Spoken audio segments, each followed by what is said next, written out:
Bonjour, bonjour, bonsoir, bonsoir.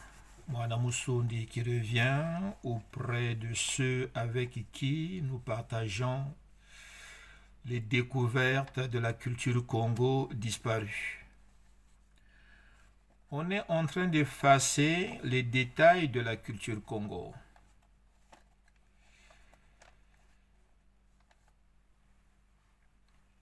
On nous a caché la Bible, soit disons que la Bible est falsifiée. Mais dans ce même livre falsifié, Moana Musundi retrouve les détails Congo. Est-ce que ces détails Congo sont falsifiés? Non.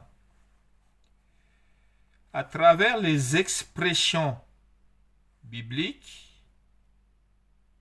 en les analysant bien, on dit tiens, ça c'est un détail Congo.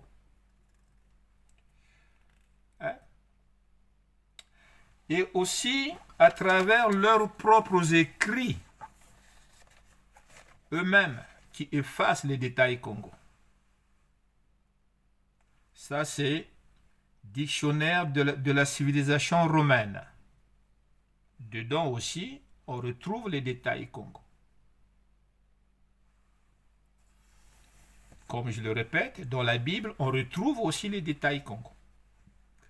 Dans leur propre dictionnaire, on retrouve les détails Congo. Comme j'ai promis, la prochaine fois, en direct, je ferai aussi une vidéo pour trouver encore un mot français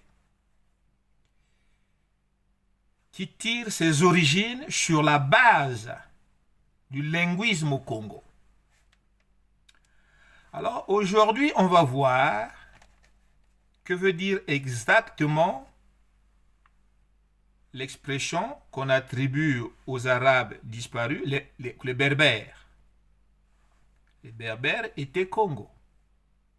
Ça va faire rire encore bon nombre de gens. Bah oui. Congo est la première culture civilisatrice. Le mot monde vient de la culture Congo. Qui dit première civilisation dit commencement du monde. On a fait beaucoup de vidéos sur ça. Ceux qui veulent continuer à bien comprendre, tapez sur YouTube Congo de Mudumango. Vous trouverez. Ou vous rentrerez dans le site Guillaume et le savoir de la culture Congo. Voilà. Aujourd'hui, nous allons voir.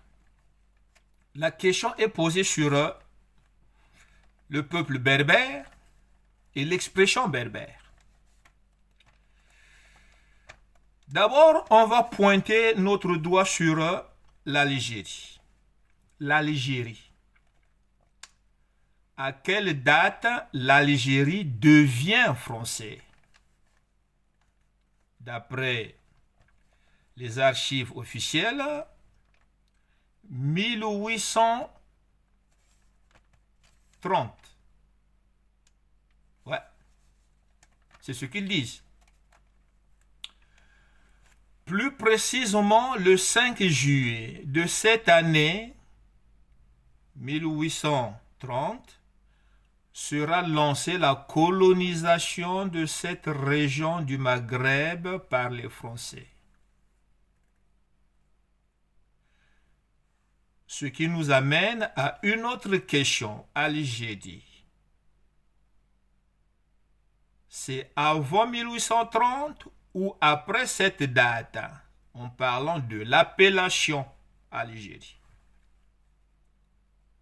Ouais. Elle va être proposée par une première instruction du ministère de la Guerre. Vous voyez, en France, il y avait un ministère de la guerre. Ils avaient mis en place un ministère pour faire la guerre. Une fois qu'ils ont fini la guerre, ce nom change maintenant au ministère de la Défense. On a fait la guerre, maintenant on va se défendre. Contre qui? Contre ceux avec qui on a fait la guerre. C'est ça. Donc, ça va se passer le 14 octobre 1838. Qu'est-ce qui va se passer? L'instruction de ce nom, Algérie. Et ce nom sera définitif en 1839.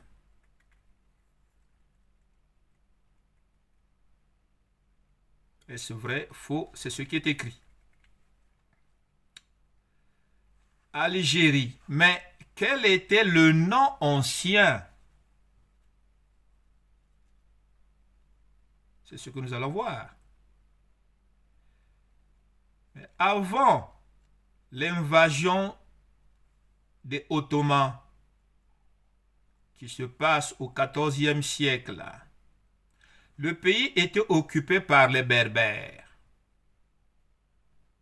ainsi que tout le Maghreb d'ailleurs, dont les anciens sont les peuples de la Mauritanie.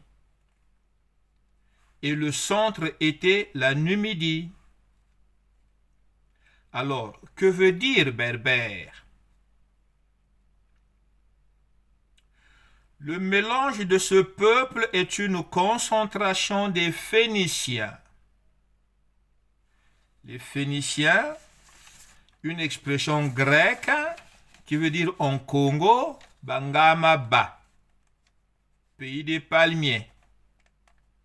Le palmier qui était l'arbre sacré dans lequel est sorti le premier concept trinitaire, enfin, dans lequel est sorti le concept de la Trinité, quoi. Hein? Voilà.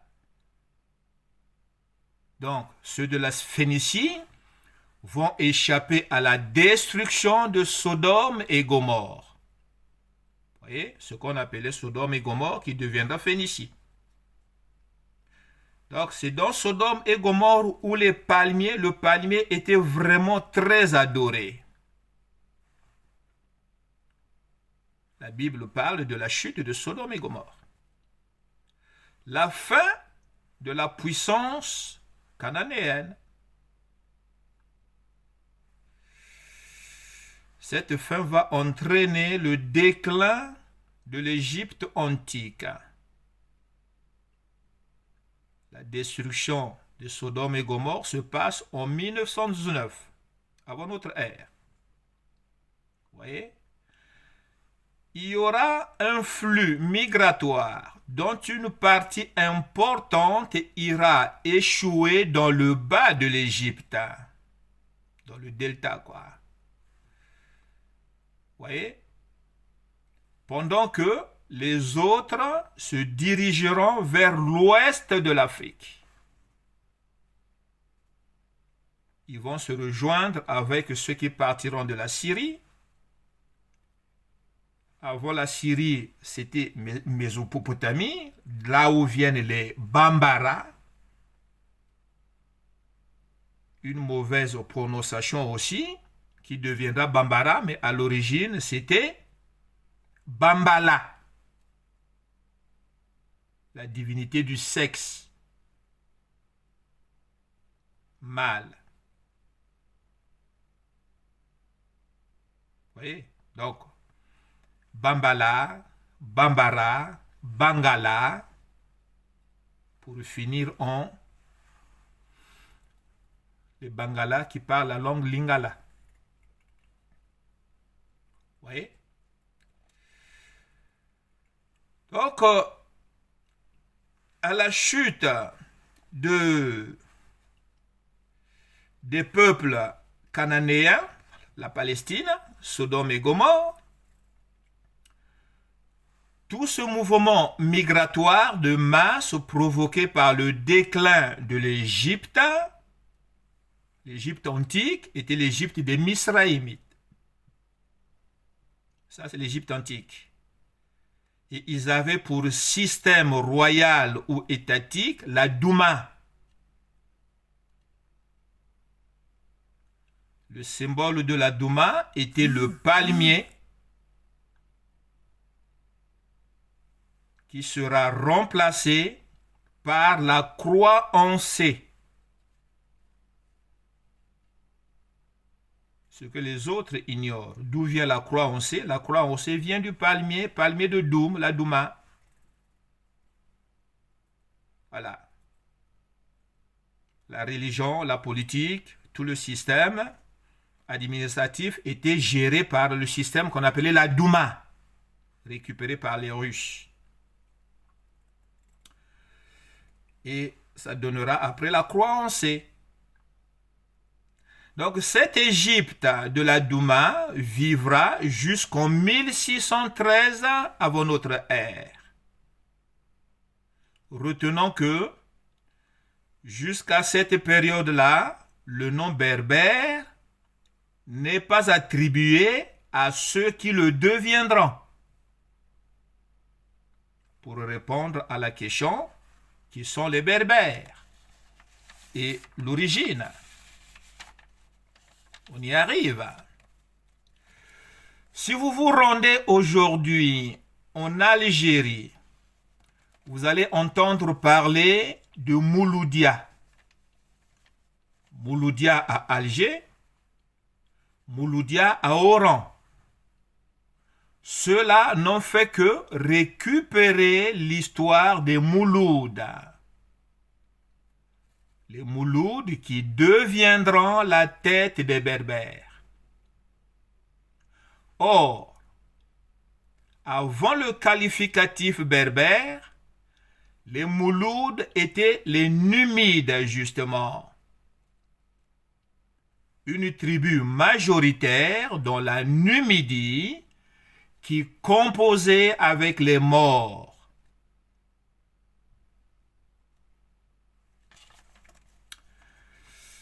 Très sec physiquement, clairvoyant, guerrier, résistant à la course, comme le sont les Couchites devenus éthiopiens, ceux qui gagnent tout le temps aux 10 000 mètres, 1500 mètres, 8000 mètres, vous voyez, ceux qui font les courses de fond là, les Éthiopiens, ce sont les ancêtres des Bayaka, des Lunda et des Yombe. Vous voyez? De peau foncée, pour ne pas dire noir, ils ont aussi le sang ismaélite en partie, c'est-à-dire les tout premiers Arabes.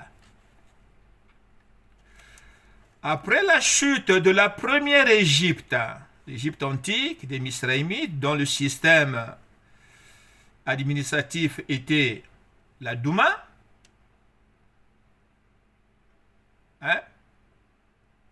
après cette Égypte-là, montera la deuxième Égypte, qui est aujourd'hui, qu'on appelle pharaonique. Là, c'est en 1600 avant notre ère. Cette Égypte montera au sommet de sa gloire, au point de rivaliser encore devant la puissance céleste, d'où elle est qualifiée de première puissance mondiale par Moïse dans ses écrits. L'Égypte qui tombe avec l'histoire de la traversée de mer Rouge. Cette Égypte est qualifiée comme première puissance mondiale. Pas la première civilisation, mais première puissance mondiale. Pour avoir fait le bras de fer avec le Créateur. Vous voyez? Détail Congo dans la Bible. Donc cette Égypte qu'on va appeler l'Égypte de Louyalu, de Mangoudi. Vous voyez? Qu'on appelle pharaonique. Cette Égypte tombera en 1513 avant notre ère. Je le répète encore, c'est l'histoire de la traversée de la mer Rouge. Les 10 commandements. C'est après la chute de cette Égypte-là. Tout est Congo. Voyez? Jusque-là, les peuples de Maghreb, les Numides, les Maures, ne portent toujours pas le nom berbère. Donc, après la chute de la grande Égypte de Pharaon, Luyalu, Mangoudi, Congo, les rescapés de cette Égypte-là, à savoir les Couchites, les ancêtres des Bayaka, des Bayombe, des Lunda, une majorité d'entre eux se reconstruiront dans la Nubie. Donc, ils vont repartir dans la Nubie. Avant de monter en Égypte, c'est là qu'ils habitaient. Cette région qui devient le Soudan. Et une partie va dans le delta et le Maghreb pour y hisser ce qui deviendra la nation carthaginoise avec les Numides et une partie des morts, puisque eux aussi, les morts là-bas, ils vont descendre là où il y a maintenant la Mauritanie. Vous voyez? Entre-temps, il y aura une montée de ceux qui deviendront les Grecs.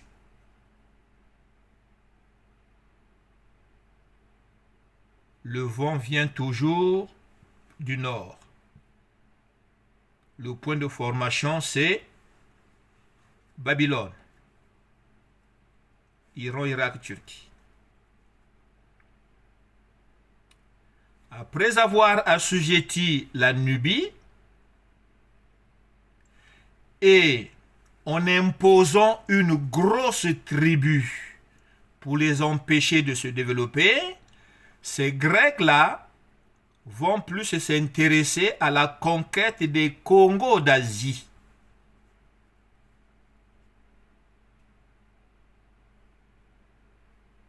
C'est pour ça qu'on entend parler des Indo-Grecs. Les Indos étaient des Congos. Oui.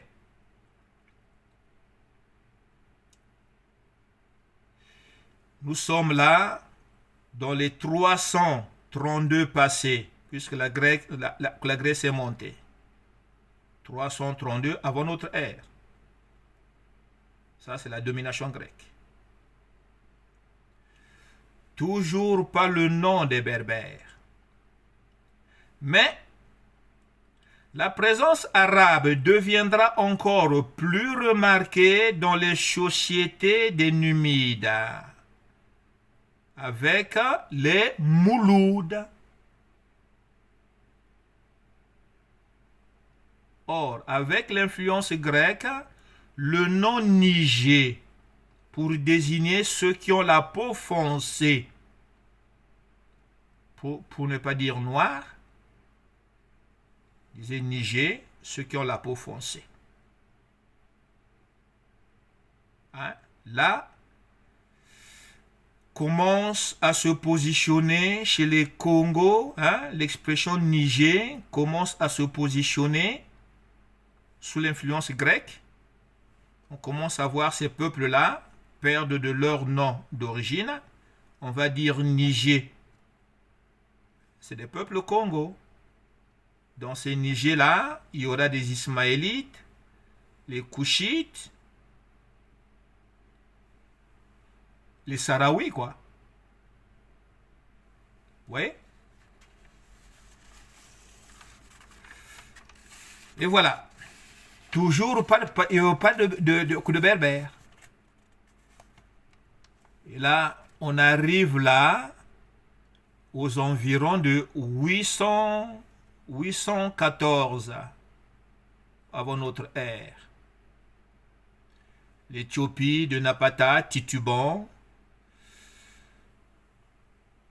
convaincra ceux du delta avec pour centre religieux Tanis d'aller fonder Carthage. Une façon de relever la culture Congo qui tombe sans cesse depuis la Mésopotamie. Le centre de toutes les puissances.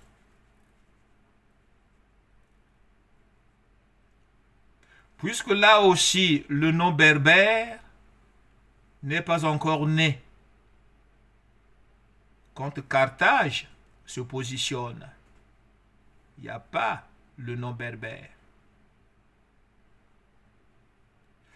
Dans ces 800-là, Carthage, avec tous ces peuples de l'ancienne Palestine, Canaan, Sodome et Gomorre, qu'on appelle les Phéniciens, l'Égypte de la Douma, à savoir les Misri, l'Égypte de l'Uyalu, Mangoudi, à savoir les Kushites, ou l'Égypte pharaonique,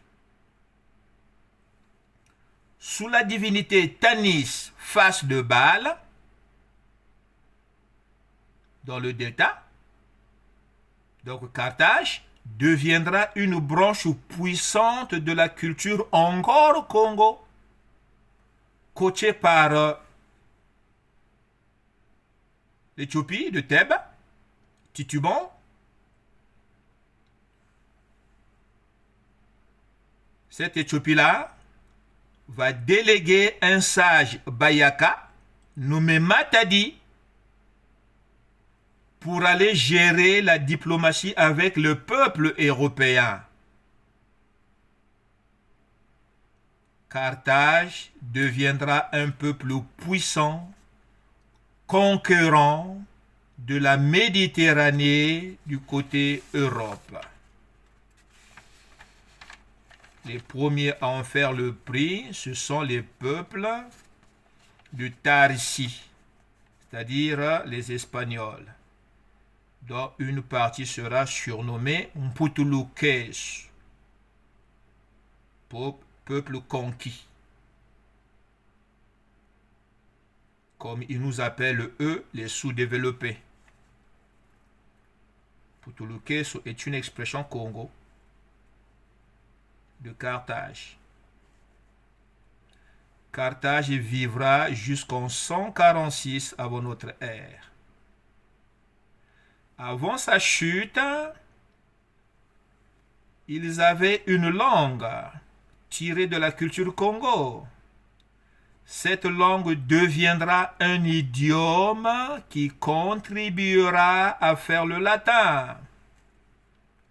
Les Numides de Mouloud étaient un peuple très évolué.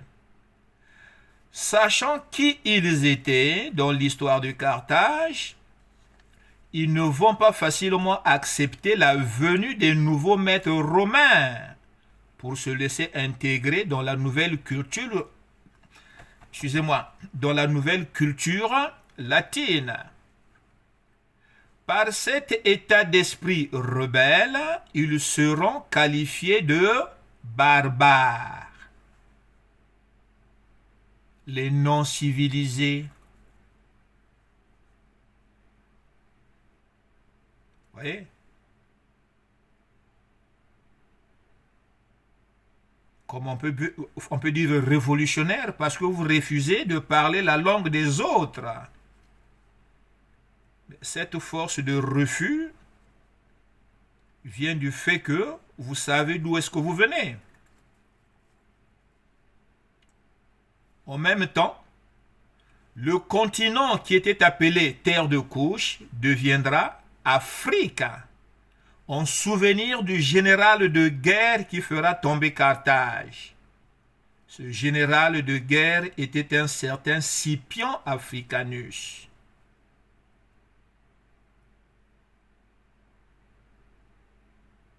Il est né entre les deux premières guerres puniques que Carthage livra à Rome. Et c'est lui qui viendra à bout de Carthage à la troisième guerre punique, Scipion Africanus. Pour avoir conquis les puissants du continent, la dernière grande puissance du continent, qui est Carthage, le continent est baptisé Afrique. Vous voyez donc comment sortira le nom berbère, qui était d'abord barbare. Mais ces peuples sous ce nom berbère existent-ils encore? Non, presque plus. Ils deviennent rares comme tous les peuples Congo de la première civilisation, presque disparus.